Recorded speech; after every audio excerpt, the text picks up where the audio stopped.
मित्रों नमस्कार, मैं प्रदीप कुमार। आप देख रहे हैं पॉलिटिकल आइडिया। मित्रों आज पॉलिटिकल आइडिया के इस अंक में हम बात कर रहे हैं प्रधानमंत्री के आगामी बिहार दौरे की। प्रधानमंत्री इसी महीने 24 अप्रैल को एक बार फिर से बिहार आ रहे हैं और इस बार का उनका दौरा जो है मिथिला में है। मिथिला मतलब अयोध्या और मिथिला का एक संबंध निश्चित रूप से भारतीय जनता पार्टी के साथ रहा है। अयोध्या में राम मंदिर का निर्माण हो चुका है और माता जानकी की जन्मस्थली सीतामढ़ी पुनौरा धाम में भी भारतीय जनता पार्टी की सरकार ने सीता जानकी मंदिर के निर्माण का एक तरह से प्रस्ताव जो है वो सरकार के लिए विचाराधीन है। उसी मधुबनी की धरती पर प्रधानमंत्री का आगामी 24 अप्रैल को आगमन हो रहा है। प्रधानमंत्री पहुंच रहे हैं भगवान शिव का एक प्रमुख मंदिर है वहां विदेश्वर स्थान मिथिला में, और उस क्षेत्र विशेष के लोगों को विशेष रूप से मधुबनी, झंझारपुर, मधेपुर ऐसे जो इलाके हैं उस इलाके में विदेश्वर का बहुत अपना एक महत्व है। वहां के स्थानीय लोगों की आस्था महादेव के प्रति वर्षों पुरानी है। नंबर एक। नंबर 2, सबसे बड़ा सवाल क्या उठ रहा है कि प्रधानमंत्री का 2-3 मुद्दों पर आज इस समाचार के दौरान हम विश्लेषण करेंगे। उसमें सबसे पहली बात यह है कि देखिए बिहार में प्रधानमंत्री के निशाने पर है। इस वर्ष बिहार में विधानसभा के चुनाव होना है अक्टूबर महीने में। अब मात्र 6 महीने का समय बचा है और लगातार प्रधानमंत्री का दौरा। आप देखिए पिछले महीने ही प्रधानमंत्री का भागलपुर में दौरा हुआ था। आपको याद होगा जब प्रधानमंत्री ने भागलपुर में नीतीश कुमार को लाडला मुख्यमंत्री कहा था, लाडला मुख्यमंत्री कहकर संबोधित किया था प्रधानमंत्री ने। तो इस बार का जो दौरा है वो मधुबनी जिला में है, मिथिला में है और मधुबनी के विदेश्वर स्थान के पास प्रधानमंत्री आ रहे हैं। और इस कार्यक्रम की सबसे बड़ी जो विशेषता है वो ये कि इस कार्यक्रम में उसी दिन प्रधानमंत्री सीधे 20,000 लोगों के खाते में प्रधानमंत्री आवास योजना की राशि डायरेक्ट ट्रांसफर करेंगे। तीनों किस्त 20,000 लोगों के खाते में डायरेक्ट ट्रांसफर होना है। ये इस कार्यक्रम का सबसे बड़ा आकर्षण का केंद्र है। लेकिन आज इससे अधिक हम इस मुद्दे पर प्रधानमंत्री के मिथिला दौरे पर इस बात का विश्लेषण करेंगे कि मिथिला प्रधानमंत्री की योजना में कितना महत्वपूर्ण है और भारतीय जनता पार्टी के लिए बिहार की राजनीति में किस प्रकार से लगातार संजीवनी बनी हुई है। एक छोटा सा मैं विश्लेषण आपको बता रहा हूं। देखिए अगर हम देश की राजनीति में इतना याद रखिए कि 1990 से पहले की राजनीति एक प्रकार की थी और 90 के बाद राजनीति बदल गई। 1990 से पहले की राजनीति में देश के राजनीति में कांग्रेस एक स्तंभ हुआ करती थी और कांग्रेस की धुरी एक धुरी थी जिसके इर्द गिर्द ही जितने भी राजनीतिक दल थे वो नाचा करते थे। मतलब पूरे देश भर में किसी भी क्षेत्र का जितना भी विकास हुआ या कोई क्षेत्र विकास से वंचित रहा तो उसका श्रेय भी और विकसित न होने पाने का आरोप भी आप किसी दूसरे को नहीं मर सकते, केवल जिम्मेवारी उसके लिए कांग्रेस पार्टी की थी। जो अच्छा हुआ उसका भी श्रेय कांग्रेस को और जो नहीं हुआ उसका आरोप भी कांग्रेस पर।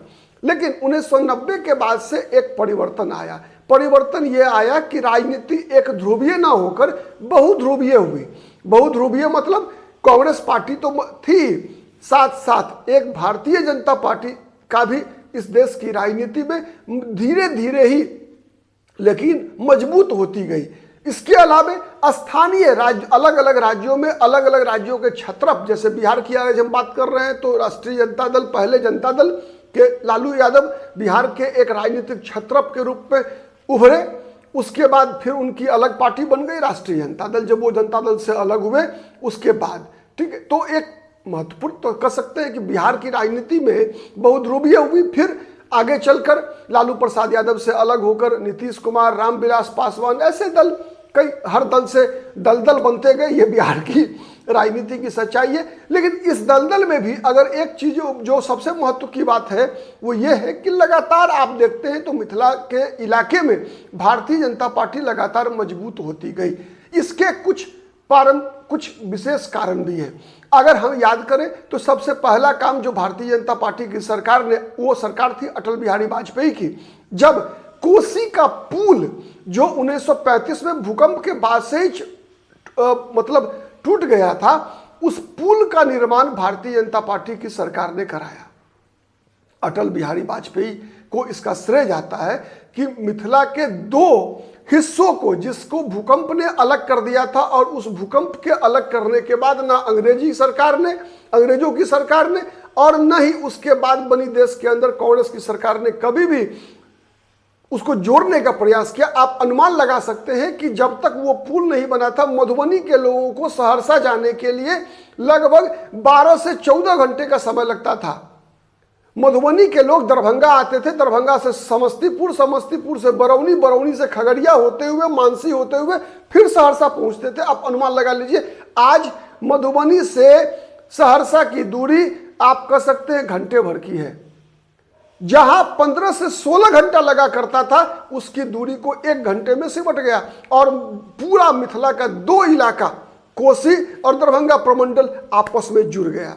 एक सबसे बड़ी उपलब्धि अगर अटल बिहारी वाजपेयी की सरकार की रही। दूसरी बड़ी ऐतिहासिक उपलब्धि रही, जो वर्षों की मांग थी, 47 से लेकर लगातार मांग थी मिथिला की, कि मैथिली को संविधान के 8वीं अनुसूची में शामिल किया जाए। उस मांग को भी भारतीय जनता पार्टी की अटल बिहारी वाजपेयी की सरकार ने ही पूरा किया। यह दूसरी बड़ी उपलब्धि थी कि मैथिली को संविधान के 8वीं अनुसूची में शामिल करना, जिसके कारण मिथिला, हाँ लेकिन एक बात याद रखिएगा कि 8वीं अनुसूची में शामिल करने के बाद जो चुनाव हुए 2004 में, उसमें भारतीय जनता पार्टी दरभंगा हार गई, मधुबनी हार गई। यह सबसे बड़ा, आप कह सकते हैं कि बिहार में भी जैसे देश भर में फील गुड हुआ था, वैसे मिथिला ने भी फील गुड किया था। और लोगों ने कहा था कि वाजपेयी जी को अगर किसी ने धोखा दिया तो मिथिला ने भी धोखा दिया। ये बात मिथिला के माथे पर लगी हुई है एक सब। लेकिन उसके बाद चलिए, वाजपेयी जी की सरकार के दौरान ये 2 काम हुए जो मिथिला कभी नहीं भूलेगा। तीसरा, जब नरेंद्र मोदी की सरकार बनी, नरेंद्र मोदी की सरकार बनने के बाद भी कई ऐसे, सबसे पहले कार्यकाल में ही जब एम्स देने की बारी आई, जब ऐसा लगा कि देश भर में एम्स की संख्या बढ़ाई जानी है, तो फिर बिहार को भी एक एम्स मिला, झारखंड को देवघर में मिला था, और बिहार को भी जब एम्स मिला तो उसमें पहले शुरुआत के दिनों में भागलपुर हो, दरभंगा हो, मुजफ्फरपुर हो, पूर्णिया हो, विवाद चल रहा था। लेकिन अंततः तय हुआ कि दरभंगा को ही एम्स मिलेगा। ये तीसरी बड़ी उपलब्धि, में छोटी बातों की चर्चा नहीं कर रहा, छोटी उपलब्धियों की चर्चा नहीं कर रहा। ये जो बड़ी उपलब्धि थी मिथिला के लिए कि दरभंगा को भी नरेंद्र मोदी की सरकार ने एम्स दिया। और अब हाँ ठीक है, इसमें थोड़ा सा जब नीतीश कुमार की पार्टी और बीजेपी के बीच जब दूरी बनी थी, इसका नुकसान हुआ कि अब तक इस एम्स का काम जो है सुचारू रूप से नहीं चल रहा है। उसके पीछे कहीं ना कहीं भाजपा और जदयू के बीच जो मतभेद था, जो सत्ता का टकराव था, जिस प्रकार से नीतीश कुमार बीजेपी से अलग हुए, उसकी भूमिका रही है। लेकिन अंत भला तो सब भला, अब सब कुछ तय हो चुका है। सोबन में एम्स का निर्माण कार्य शुरू हो चुका है। तो ये एक एम्स बनना। चौथी बड़ी उपलब्धि और सौगात जो नरेंद्र मोदी ने दिया मिथिला को, वो था दरभंगा हवाई अड्डा। दरभंगा में हवाई अड्डा, मतलब पटना के बाद दरभंगा वो शहर बना, वह जिला बना जहां पर कि आप कह सकते हैं कॉमर्शियल फ्लाइट्स का आना और जाना शुरू हो सका। यह मिथिला के लिए बहुत बड़ी उपलब्धि है बनी। मिथिला के लिए और कई चीजें आप देखेंगे। सबसे उसमें एक और महत्वपूर्ण, मिथिला पेंटिंग। मिथिला पेंटिंग का जितना ज्यादा विस्तार नरेंद्र मोदी की सरकार के दौरान हुआ, कभी ऐसा नहीं हुआ था कि इतनी ज्यादा लोकप्रियता, इतने उससे जुड़े हुए जितने भी लोग हैं, सबकी कमाई का स्रोत जो है, सबके लिए रोजगार के अवसर, काफी उसका विकास हुआ, विस्तार हुआ है। ठीक है, आप देखते होंगे देश के महत्वपूर्ण एयरपोर्ट्स, रेलवे स्टेशन, कई रेलगाड़ियां मिथिला पेंटिंग से सजाए गए हैं, तो निश्चित रूप से उससे जुड़े हुए कलाकारों का इससे जबरदस्त लाभ हुआ। ठीक है, तो ये बातें।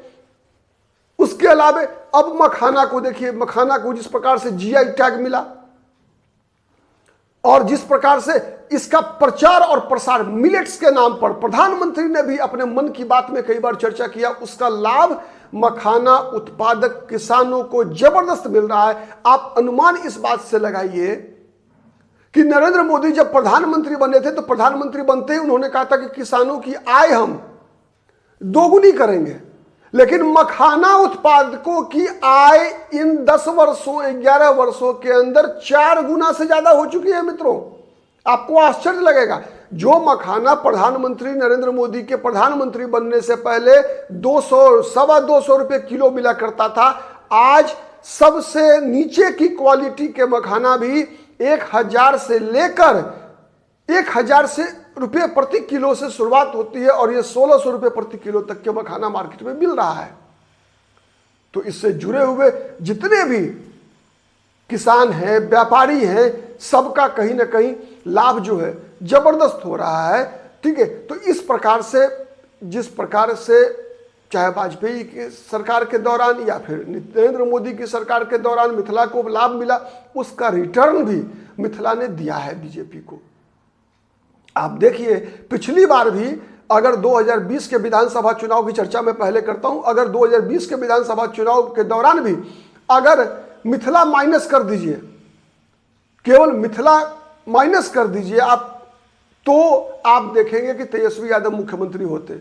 अगर आज नीतीश कुमार मुख्यमंत्री है इसका और बीजेपी का गठबंधन, एनडीए गठबंधन सत्ता में है, तो इसका श्रेय मिथिला को जाता है। आप डाटा निकालकर चेक कर लीजिए। आप लोकसभा चुनाव के दौरान भी आपने देखा, अभी इस बार भी और इस बार के चुनाव में भी जो भी घाटा हुआ है, जो भी एनडीए को घाटा हुआ, सबसे ज्यादा घाटा हुआ है मगध और शाहाबाद प्रमंडल में। मिथिला ने धोखा नहीं दिया। इस बार मिथिला ने दोनों हाथों से लगातार 14 से लेकर 24 तक नरेंद्र मोदी की झोली भरता रहा है। देखिए, अभी आप शुरुआत कीजिए, समस्तीपुर, दरभंगा, उजियारपुर, मधुबनी, झंझारपुर, सुपौल, बीच में एक मधेपुरा, मैं कह रहा हूं पूर्णिया, कटिहार और किशनगंज, ये 3 सीटें, पूर्णिया, कटिहार और किशनगंज, ये 3 सीटें केवल एनडीए नहीं जीत पाई। और उसका कारण वहां का स्थानीय या कह सकते हैं डेमोग्राफिकल रीजन है। तो इस प्रकार से दोनों पक्ष के लिए मिथिला को भी नरेंद्र मोदी की सरकार ने एक तरह से भरपूर सौगात दिया है। उसी प्रकार से मिथिला ने भी नरेंद्र मोदी के दिए हुए उपहारों का जो रिटर्न गिफ्ट है, वो भी आप कह सकते हैं कि उसमें भी कहीं कोई कमी नहीं रहने दिया है। आज के लिए इतना ही। जय हिंद, जय भारत।